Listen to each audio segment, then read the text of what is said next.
59 है जी।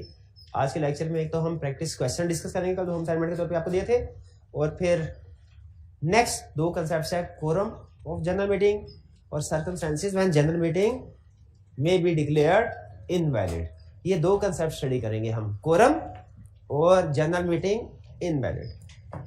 लेकिन lecture questions और कंसेप्ट की तरफ चलने से पहले प्रीवियस लेक्चर में से कोई क्वेश्चन पूछना चाहते हो तो पूछ लीजिए जी। कोई क्वेश्चन?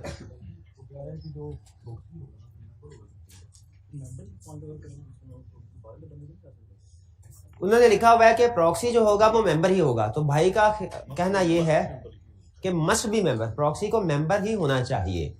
तो भाई का ख्याल ये है कि अगर मेंबर जो है उसने किसी को प्रॉक्सी पॉइंट करना है, दूसरा बंदा भी मेंबर ही होना लाजमी है, तो क्या वो बाहर के बंदे को पॉइंट नहीं कर सकता? इसका जवाब है कर सकता है अगर आर्टिकल्स में लिखा गया हो। हाँ, अदरवाइज मेंबर ही होगा। अगर आर्टिकल साइलेंट है, आर्टिकल्स ने प्रॉक्सी के बारे में कुछ जिक्र नहीं किया कौन होगा कौन नहीं होगा, तो सिर्फ और सिर्फ मेंबर ही प्रॉक्सी के तौर पे पॉइंट हो सकता है। अगर केस स्टडी में कहीं आए ना कि एक नॉन मेंबर प्रॉक्सी के तौर पे आ रहा है कंपनी के अंदर, तो आप क्या लिखेंगे इसका आंसर? क्या आ सकता है कि नहीं आ सकता? आप लिखेंगे अगर आर्टिकल्स में लिखा हुआ है कि नॉन मेंबर प्रॉक्सी तो फिर आ सकता है, पर अगर नहीं लिखा हुआ फिर नॉन मेंबर प्रॉक्सी पॉइंट नहीं हो सकता। क्लियर मेरे भाई? शाबाश। और कोई क्वेश्चन? देखिए, जो पोल डिमांड करना है ना, ये तो आप एजीएम में कर सकते हैं, ठीक है, एजीएम में कर सकते हैं आप पोल ऑन आर बिफोर, और इससे पहले भी कर सकते हैं, लेकिन आप यही कंसेप्ट जेन में रख के चलें कि ये पोल को एजीएम में डिमांड कर सकते हैं। पहले शो ऑफ हैंड के जरिए से डिसीजन होगा, अगर उससे कोई एग्री नहीं करता तो फिर वो पोल डिमांड करेगा। चेयरमैन देखेगा कि क्या जो पर्सन पोल डिमांड कर रहे हैं उनके पास 10% वोटिंग पावर है कि नहीं। अगर है तो वो पोल का ऑर्डर इशू कर देगा, एक्शन लेगा पोल कंडक्ट करवाने के लिए, और अगर 10% वोटिंग पावर नहीं है पोल को रिजेक्ट कर देगा। आपने इस कंसेप्ट को ध्यान में रख के चलना। डिमांड विड्रॉ कभी भी कर सकते हैं वो पोल कंडक्ट, अगर पोल मीटिंग के 10 दिन बाद कंडक्ट हो रहा है तो आप पोल कंडक्ट होने से 1 दिन पहले अगर अपनी डिमांड वापस लेना चाहे तब भी ले सकते हैं। इवन कंडक्ट होने से 1 घंटा पहले अगर वापस लेना चाहे वो भी ले सकते हैं। किसी भी वक्त पोल कंडक्ट होने से पहले वो डिमांड वापस ली जा सकती है। ये शायद कल डिस्कस नहीं हो सका था कि क्या पोल डिमांड करे तो वापस हो सकता है। शाबाश, अच्छा सवाल पूछा।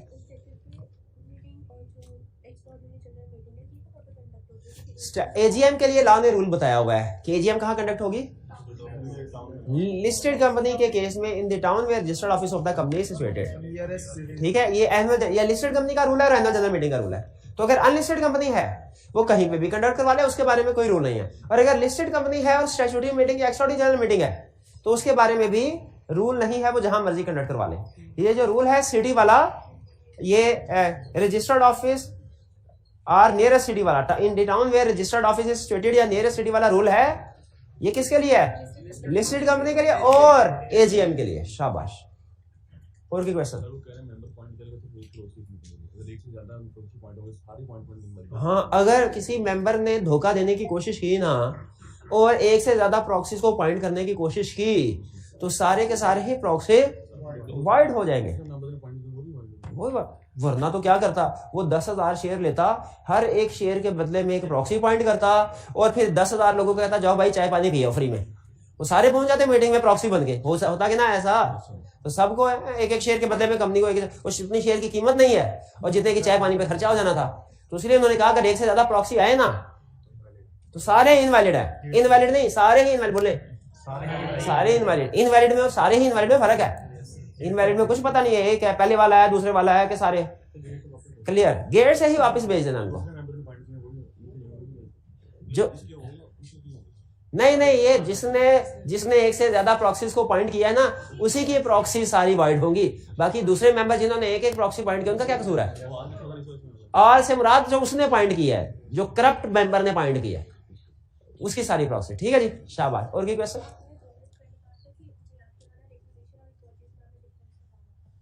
कुछ कहा था कि हाँ याद, रिक्विजिशन और पोल। एक मिनट हारिए, नहीं, रिक्विजिशन और कॉल। रिक्विजिशन है मीटिंग में और कॉल है मीटिंग में फर्क है। कोई स्टूडेंट बता सकता है क्या फर्क है? ये मैंने बता दिया था। रिक्विजिशन में और कॉल में क्या? रिक्विजिशन मेंबर करते हैं रिक्वेस्ट डायरेक्टर से, ए डायरेक्टर आपकी मेहरबानी आप हमारे लिए एक्स्ट्राऑर्डिनरी जनरल मीटिंग कंडक्ट करवा दें। रिक्विजिशन। और कॉल का मतलब क्या होता है? कॉल डायरेक्टर्स होते हैं। कॉल डायरेक्टर ही करेंगे, ठीक है। ये शाबाश भाई, कॉल और एक्विजिशन में फर्क समझ आ गया। अच्छा अब मुझे आपने ये बताना है, अब आपने ये बताना है कि normally directors call general meeting, state exceptions to this rule. हाथ उठा के सर मेंबर 400 कितने कर हाथ उठा के। अब उनकी बारी, पहले उनकी थी, दूसरा इधर था कौन, दूसरे भाई, तीसरा आप भी थे गए, फिर ये भाई जी।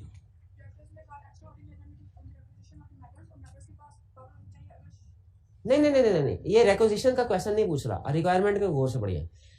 जनरल मीटिंग में बी कॉल्ड बाय डायरेक्टर्स, या general meeting is called by, called का मतलब होता है नोटिस इशू करना कि इस डेट पे हो गया, called by director. State exceptions to this rule, इसकी एक्सेप्शन क्या, यानी एक्सेप्शन से मुराद वो कौन से केसेस हैं जिनमें डायरेक्टर्स के अलावा कोई जनरल मीटिंग कॉल कर सकता है। एक मिनट जी, मेंबर कर सकते हैं अगर with in 21 days of requisition director proceed ना करे, शाबाश। और कमीशन भी कॉल कर सकता है if default is made in conducting statutory meeting, AGM or extraordinary general meeting। शाबाश, ठीक है। तो ये फर्क समझ आ गया आपको कि रिक्विजिशन ऑफ मीटिंग में और कॉल जनरल मीटिंग में क्या फर्क है। और कोई क्वेश्चन, कोई क्वेश्चन नहीं। अब असाइनमेंट की तरफ चले जी कुछ क्या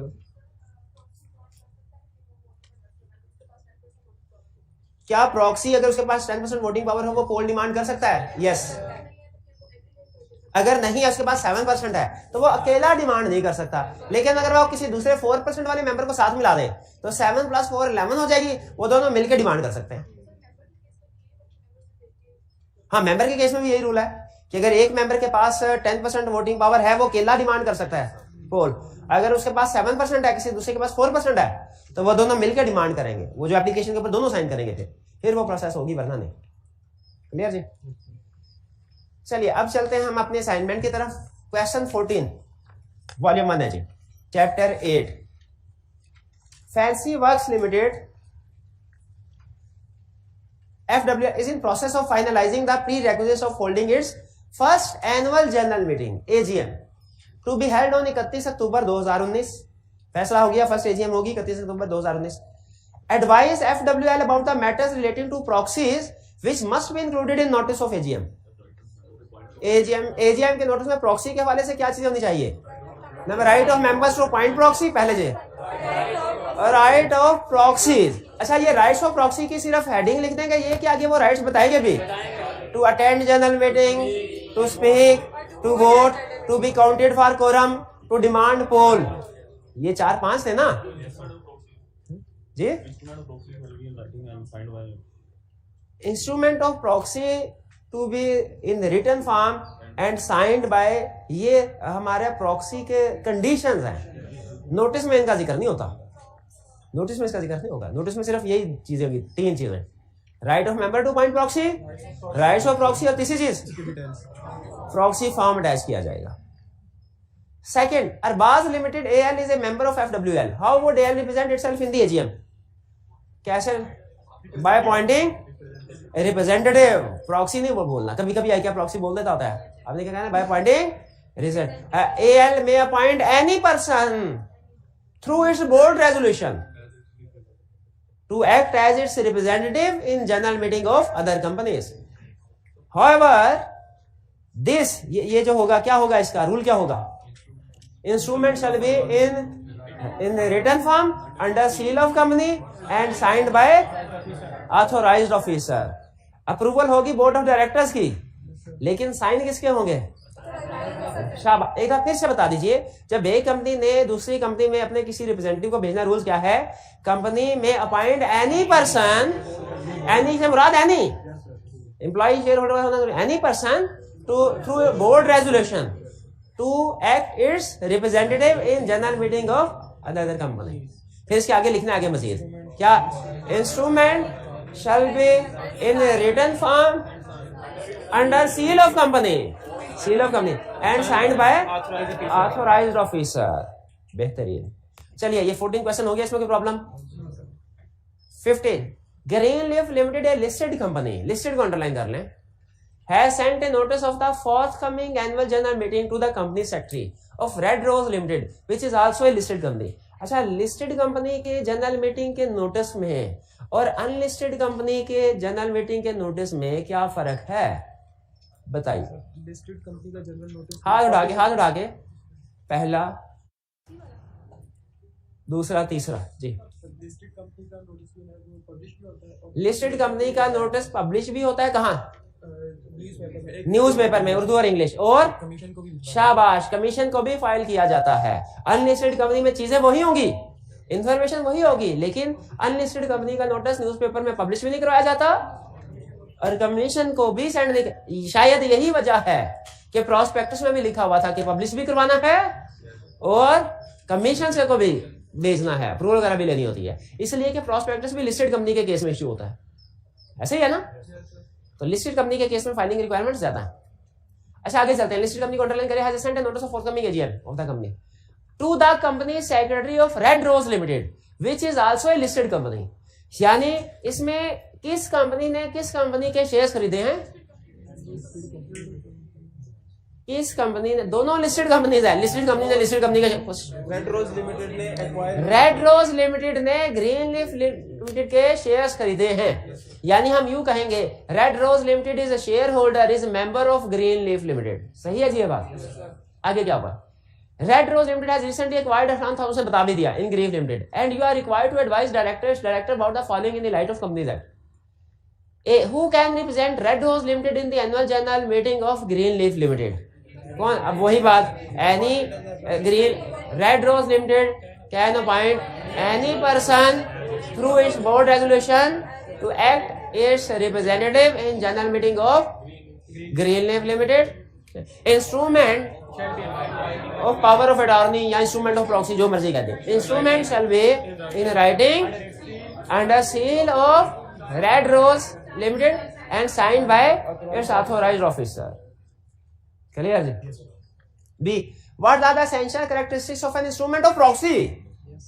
Instrument of proxy के क्या essential characteristics होंगे? To be submitted to Greenleaf Limited and what is the deadline for its submission? Deadline for submission क्या है? 48 hours before time of start of meeting, excluding holidays। 48 hours count करते हैं excluding holidays। और rules क्या हैं? अच्छा यहाँ पे उसने इंस्ट्रूमेंट ऑफ प्रॉक्सी पूछा है, तो इंस्ट्रूमेंट ऑफ प्रॉक्सी बताएंगे ना, रिप्रेजेंटेटिव कैसे बताएंगे? कंपनी है रिप्रेजेंटेटिव अपॉइंट करेगी, लेकिन उसने जब क्लियरली कह दिया प्रॉक्सी, जब क्लियरली कह दिया तो हम अपनी कॉमन सेंस लगाए कि रिक्वायरमेंट पूरी करें। हालांकि कंपनी के केस में तो होता है रिप्रेजेंटेटिव ही है, लेकिन हम अपनी कॉमन सेंस लगाए कि रिक्वायरमेंट पूरी करें। रिक्वायरमेंट में क्या कह रहा है? इंस्ट्रूमेंट ऑफ प्रॉक्सी, तो इंस्ट्रूमेंट ऑफ प्रॉक्सी ही लिखेंगे। ठीक है, तो इंस्ट्रूमेंट ऑफ प्रॉक्सी के रूल्स क्या है, एसेंशियल कैरेक्टरिस्टिक्स क्या है? इन राइटिंग होगा, साइंड बाय अपॉइंटर होगा, if appointer is body corporate, वो वाली बात लिखेंगे। अपॉइंटर इज बॉडी कॉर्पोरेट, वो वाली बात लिखेंगे, वो थी ना प्रॉक्सी के रूल्स में। और one proxy only,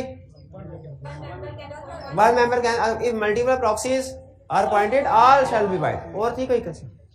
proxy must be member unless article state otherwise.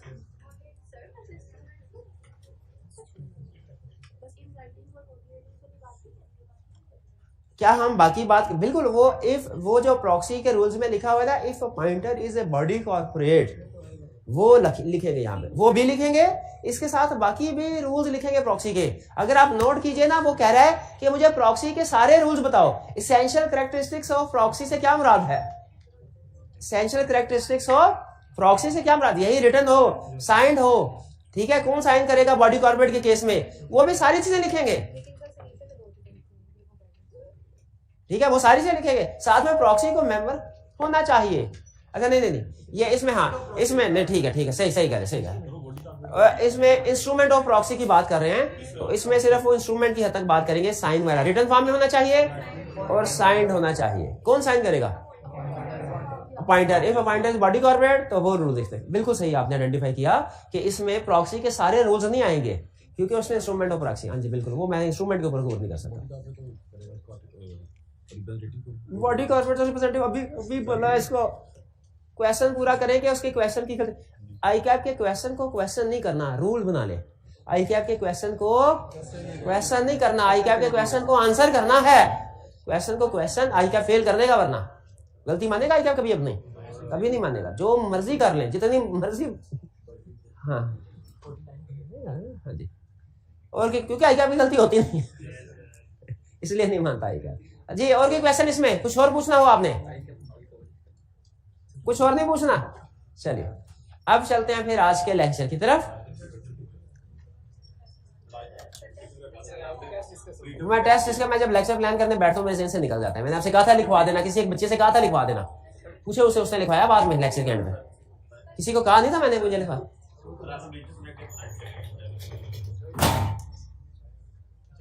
चलिए ऐसा करते हैं, कल के लिए फिर डिस्कशन मैं यहाँ पे लिख देता हूँ। कल का कोई फायदा नहीं है, बस अब शुभ मुहूर्त गुजर गया। अब जब भी टेस्ट डिस्कस होगा वो वेस्टेज ऑफ टाइम है। कल अगर टेस्ट की डिस्कशन ना हुई तो आप लोगों के लिए चाहे, ठीक है? कल होनी थी इसीलिए कल होगी, कल होगी, इसमें क्या problem?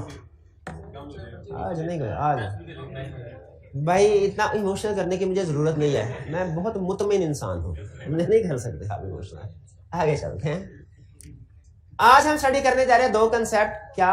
Quorum of general meeting और सर्कमस्टेंसेस व्हेन जनरल मीटिंग में बी डिक्लेयर्ड इनवैलिड। कोरम और सर्कमस्टेंसेस व्हेन, मुझे तो लग रहा है कोरम वाला कंसेप्ट पहले हमने पढ़ा हुआ है, कहीं पढ़ा हुआ है। और ये भाईजान जो उछल के हंस रहे हैं, ये भाईजान मुझे बताएंगे कोरम का कंसेप्ट हमने कहां पढ़ा है और क्या पढ़ा था? डायरेक्टर्स के चैप्टर में पढ़ा था। और क्या था कोरम? पब्लिक कंपनी, शाबाश। एक लिस्टेड कंपनी के केस में कोरम क्या है? 1/3 और 4 विच एवर इज हायर। आगे एक लाइन लिखी थी,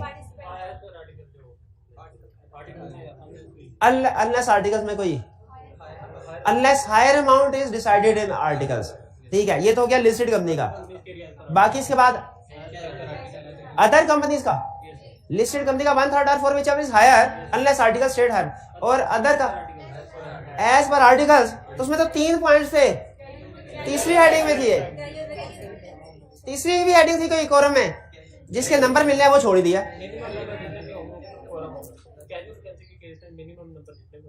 हाँ, कैजुअल वैकेंसी के केस में जितने भी रिमेनिंग डायरेक्टर्स हैं, अगर वो कोरम से कम है, मिनिमम नंबर जो रिक्वायर्ड से कम है, तो for the purpose of casual vacancy सिर्फ ऑल रिमेनिंग डायरेक्टर कोरम समझे जाएंगे। बताया ना, अगर 3 ही डायरेक्टर बचे, बाकी सारे मर जाएं, तो 3 डायरेक्टर ही कोरम समझे जाएंगे। लेकिन सिर्फ कैजुअल वैकेंसी फिल कर, कैजुअल वैकेंसी फिल होने के बाद स्टैंडर्ड रूल लगेगा बाकी के मैटर्स में। ये हमने पढ़ा था डायरेक्टर्स का कोरम। आज हम कोरम तो पढ़ रहे हैं लेकिन डायरेक्टर्स का कोरम नहीं पढ़ रहे। तो किसका कोरम पढ़ रहे हैं? जनरल मीटिंग का कोरम। ये जेल में रखिएगा, एग्जाम में ये ना हो पूछे जनरल मीटिंग का बता दें आप डायरेक्टर्स का, क्योंकि वो ज्यादा अच्छे तरीके से याद किया हुआ है आपने, है इसीलिए डायरेक्टर बता देते होते हैं आप। तो अगर डायरेक्टर्स का कोरम पूछे, डायरेक्टर्स का बताना है, तीनों चीजें बतानी है। जनरल मीटिंग का पूछे तो जनरल मीटिंग का कोरम बताना है, तीनों चीजें बतानी है। अब जनरल मीटिंग का कोरम सुन लीजिए क्या होगा। कोरम का कंसेप्ट तो पता है ना, कम से कम तादाद जो पूरी होना जरूरी है, वरना मीटिंग प्रोसीड। अच्छा, कोरम मुझे बताइए एक कंसेप्चुअल क्वेश्चन, कोरम सिर्फ स्टार्ट ऑफ द मीटिंग पूरा करना है कि थ्रू आउट द मीटिंग पूरा होना चाहिए? स्टार्ट में पूरा था, दरमियान में कोई उठ के चले गए एहतजाज करके और कोरम कम हो गया, तो क्या होगा? मीटिंग आगे चलेगी कि नहीं? नहीं चलेगी। और अगर चलती है तो उसके सारे फैसले इलीगल समझे जाएंगे, वाइड। चलिए अब चलते हैं आगे। कोरम ऑफ जनरल मीटिंग, यानी कोरम का मतलब क्या है? मिनिमम नंबर जो के पूरे होना जरूरी है। पहला कंसेप्ट, लिस्टेड कंपनी है अगर, तो अगर क्या है? लिस्टेड कंपनी, उसका कोरम क्या होगा? 10 मेंबर। अच्छा, कोरम यहां पे ना, चूंकि डायरेक्टर्स की वोटिंग पावर तो सेम होती है, तो उसने डायरेक्टर में सिर्फ नंबर ऑफ डायरेक्टर पे जोर दिया है, वोटिंग पावर पे जोर नहीं दिया। लेकिन मेंबर के केस में चूंकि डिफरेंट मेंबर्स की वोटिंग पावर डिफरेंट हो सकती है, इसलिए कोरम बताते हुए उसने, याद रखिएगा, मेंबर्स के केस में कोरम बताते हुए नंबर ऑफ मेंबर्स भी बताए हैं और वोटिंग पावर का भी जिक्र किया है। डायरेक्टर्स के कोरम में सिर्फ नंबर ऑफ डायरेक्टर का जिक्र था, जनरल मीटिंग के कोरम में नंबर ऑफ मेंबर्स का जिक्र भी है, वोटिंग पावर का जिक्र भी है। क्यों भला? क्योंकि डिफरेंट मेंबर्स के केस में डिफरेंट क्लासेस के डिफरेंट राइट हो सकते हैं, डायरेक्टर के केस में ये नहीं होता डिफरेंट, सबका एक ही होता है।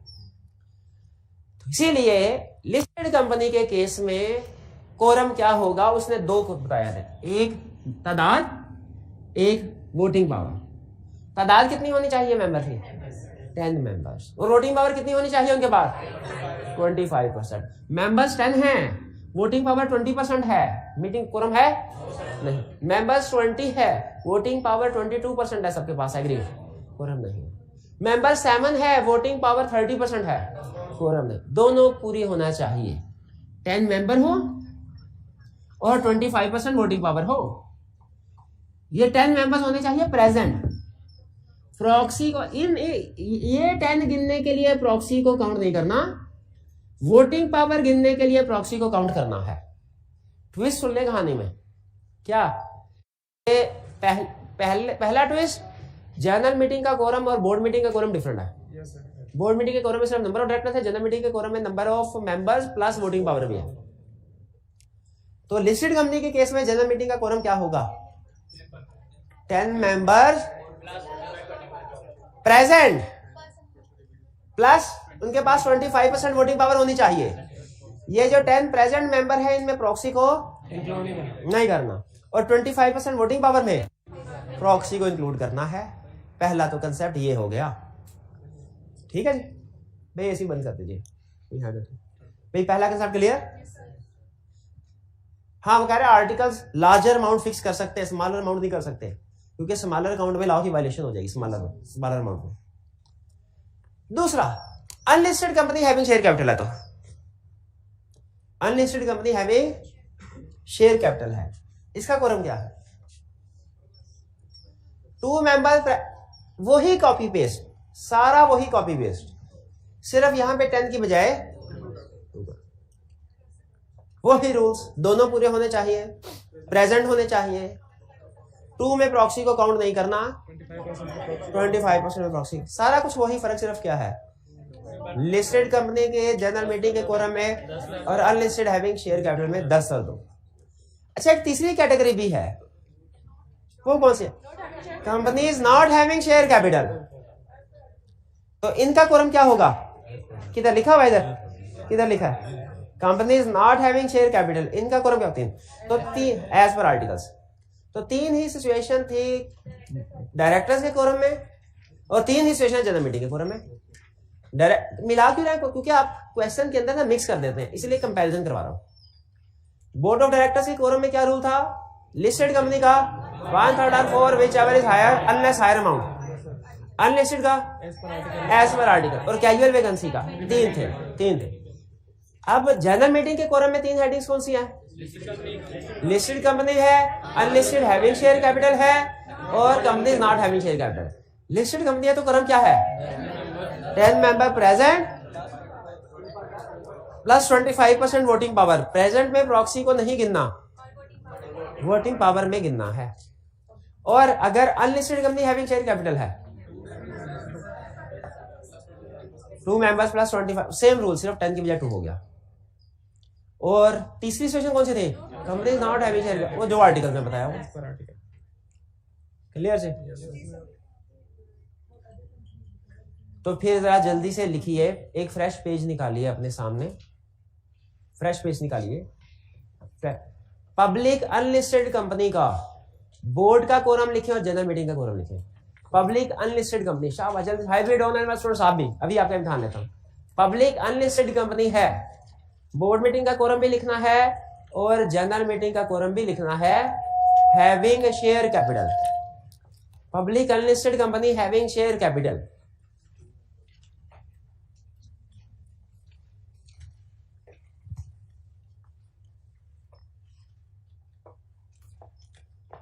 Public unlisted company having share capital, quorum. 1 minute है आपके पास, सिर्फ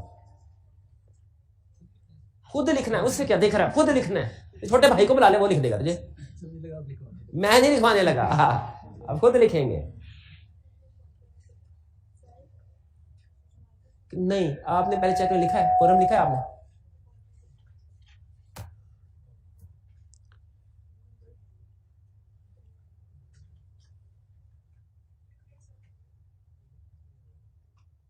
भाई ये तो लिख दे बोर्ड मीटिंग का है कि जनरल मीटिंग का है, किधर लिखा है बोर्ड मीटिंग का?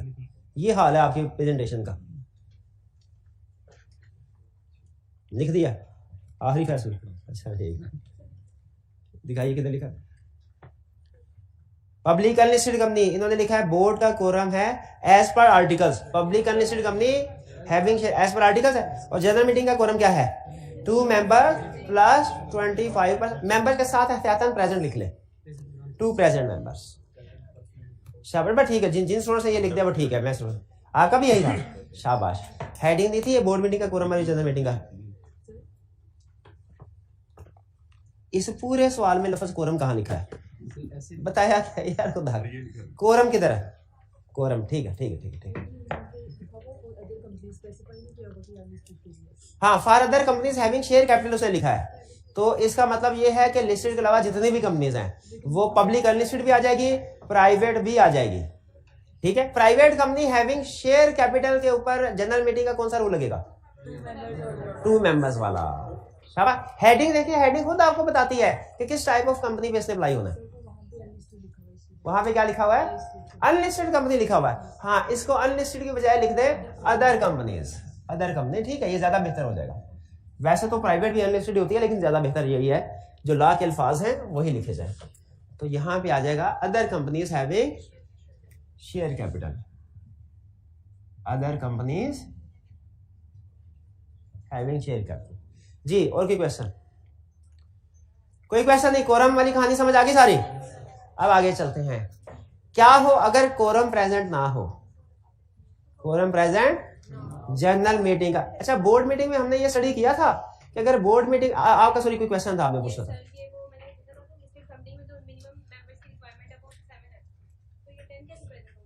हाँ, लिस्टेड कंपनी में इन्होंने कहा सर मिनिमम नंबर की रिक्वायरमेंट 7 है, तो अगर किसी लिस्टेड कंपनी के मिनिमम 7 ही है तो फिर ये 10 की रिक्वायरमेंट कैसे पूरी होगी?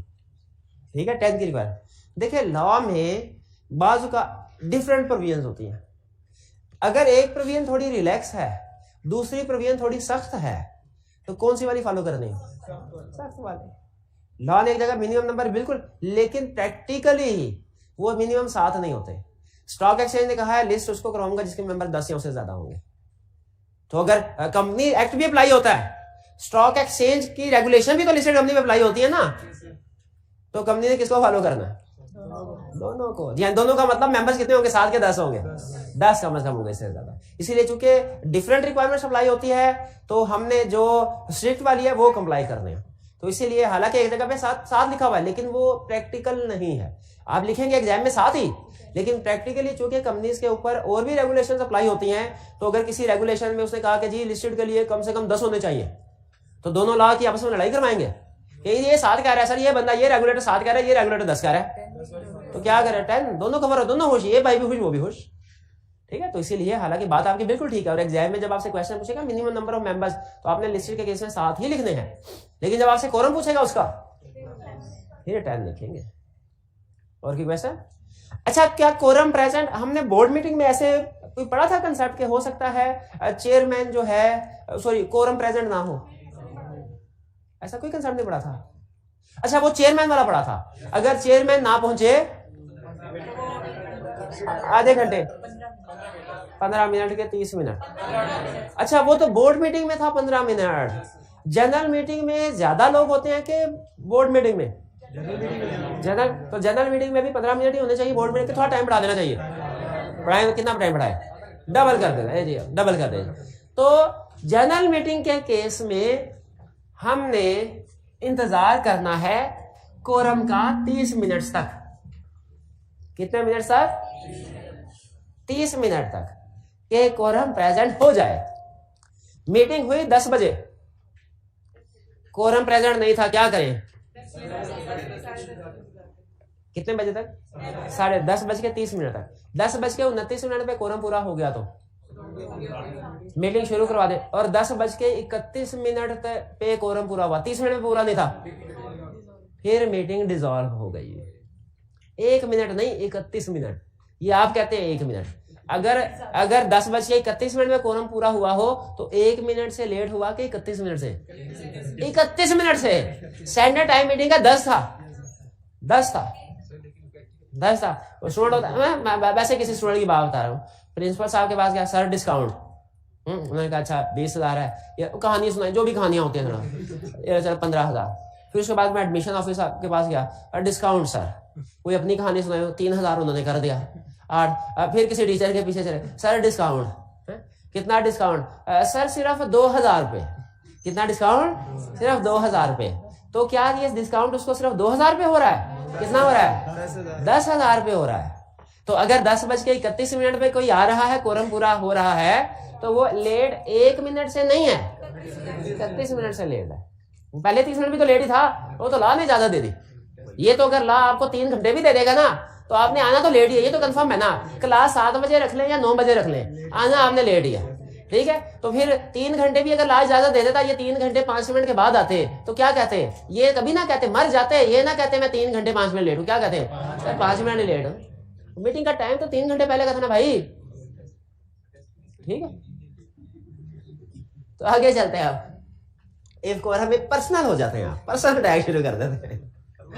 Quorum is not present 30 minute तक, कोरम प्रेजेंट नहीं है 30 मिनट तक, क्या होगा? डिपेंड करता है मीटिंग किसकी रेक्विजिशन पे।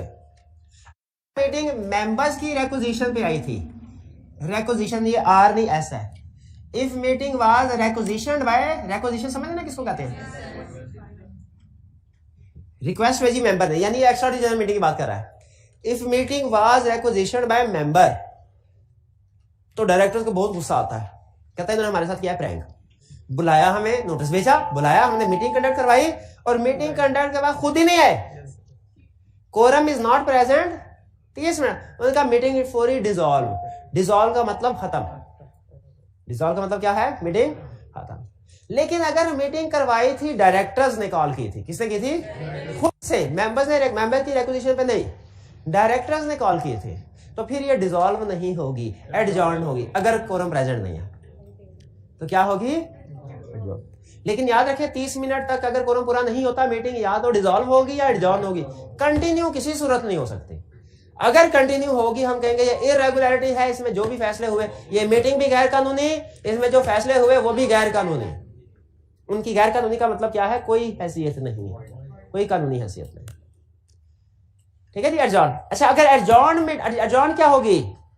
Same city, same place, same day, 7 दिन बाद वाला, नेक्स्ट वीक में सेम डे, सेम टाइम, ये हो जाएगी एडजॉर्न। और अगर एडजॉर्न मीटिंग में भी कोरम प्रेजेंट नहीं होता, तो फिर 2 मेंबर, लॉ कहता है गोली मारो परसेंटेज को, गोली मारो 10 को, 2 लोग भी मौजूद है ना, तो फैसले कर ले, वैलिड फैसले कर ले, अनलेस आर्टिकल्स प्रोवाइड अदरवाइज। यानी अगर आर्टिकल्स में लिखा है कि फिर एडजॉर्न करनी है, फिर एडजॉर्न हो जाएगी। क्लियर? नहीं समझ आई? नहीं आई? फिर से, अगर कोरम 30 मिनट के अंदर अंदर प्रेजेंट नहीं हुआ जनरल मीटिंग का, क्या होगा? It depends. अगर रेक्विजिशन बाय करना है, कॉल्ड बाय ना कर दीजिएगा। इफ रेक्विजिशन बाय मेंबर्स तो डिसॉल्व, और if called by directors on their own तो adjourn to next week, same day, same time, same place. और अगर एडजॉर्न मीटिंग में भी कोरम पूरा नहीं होता, 2 मेंबर भी जो मौजूद होंगे कोरम बन जाएंगे, अनलेस आर्टिकल्स प्रोवाइड। यानी आर्टिकल अगर तीसरी दफा भी, दूसरी, तीसरी, चौथी, 5वीं दफा भी एडजॉर्न करना कराता रहे जी। ये कोरम वाला के, हाँ, ये कोरम वाली रिक्वायरमेंट लिस्टेड और अनलिस्टेड दोनों के लिए, ये हर तरह की कंपनी के लिए। ये कोरम वाला कंसेप्ट किसके लिए है? हर तरह की कंपनी के लिए। क्लियर जी? फिर इसके बाद नेक्स्ट कंसेप्ट जी। अच्छा, ये पहले रोज आपकी कोई ना कोई मजबूरी होती है, रोज। अच्छा, पढ़ाना मैंने है, ये कंफर्म है।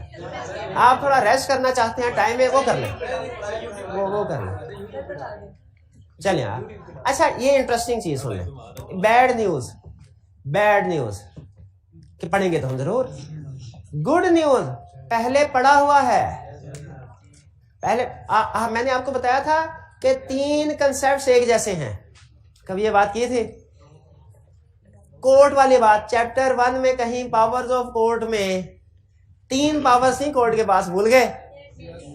एक थी to declare election of directors invalid, एक था to declare proceedings of general meeting invalid, और तीसरा था variation in share holders rights. इसमें से 2 पढ़ चुके हैं आप? कौन से 2 पढ़ चुके हैं? वेरिएशन इन राइट्स और इलेक्शन ऑफ डायरेक्टर्स इनवैलिड। इन दोनों कंसेप्ट्स में सिमिलैरिटी क्या थी? दोनों में कोड था, दोनों में 10% वोटिंग पावर थी, दोनों में 30 डेज में जाना था कोर्ट के पास, लेकिन अगला आखिरी पॉइंट डिफरेंट था कि साबित क्या करना है।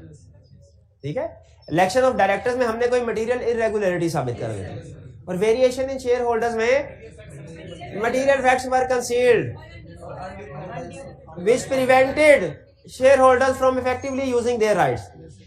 और वो कौन सा था? अनफेयरली प्रेजुडाइज वाला। बिल्कुल बिल्कुल, ठीक है।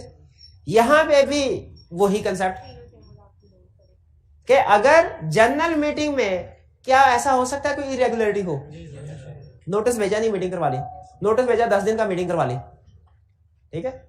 या कुछ शेयर होल्डर को नोटिस भेजा, कुछ को नहीं भेजा, या मीटिंग के अंदर कोरम प्रेजेंट ही नहीं था, मीटिंग करवा ली, ठीक है। अगर इस तरह की इरेगुलरिटीज होती हैं तो क्या जनरल मीटिंग या उसके किसी हिस्से को, पूरी की पूरी जनरल मीटिंग या उसके किसी हिस्से को इनवैलिड करार करवाया जा सकता है? तो भाई यस, करना क्या होगा? 10% मेंबर्स अप्लाई करेंगे कोर्ट को विद इन 30 डेज और साबित करेंगे कि नहीं, कोर्ट उनके जाते ही ये नहीं कहेगा आइए आपका इंतजार कर रहे थे, ये लीजिए ऑर्डर ले जाए, ऐसे नहीं होगा। कोर्ट कहेगा भाई साबित तो करो कुछ। क्या साबित करना पड़ेगा? Material defects or omission. Notice में कोई मटीरियल डिफेक्ट या इशू था, या मीटिंग में कोई इरेगुलरिटी थी, यानी कोरम पूरा नहीं हुआ। ये क्या? नोटिस कुछ को भेजा जानबूझ के, कुछ को भेजा, कुछ को नहीं भेजा, ठीक है। या नोटिस भेजा 21 की बजाय 10 दिन पहले, इरेगुलरिटी। या नोटिस में सारे मैटर्स नहीं लिखे थे, कुछ लिखे थे कुछ नहीं। और इरेगुलरिटी मीटिंग का मतलब कोरम पूरा नहीं था।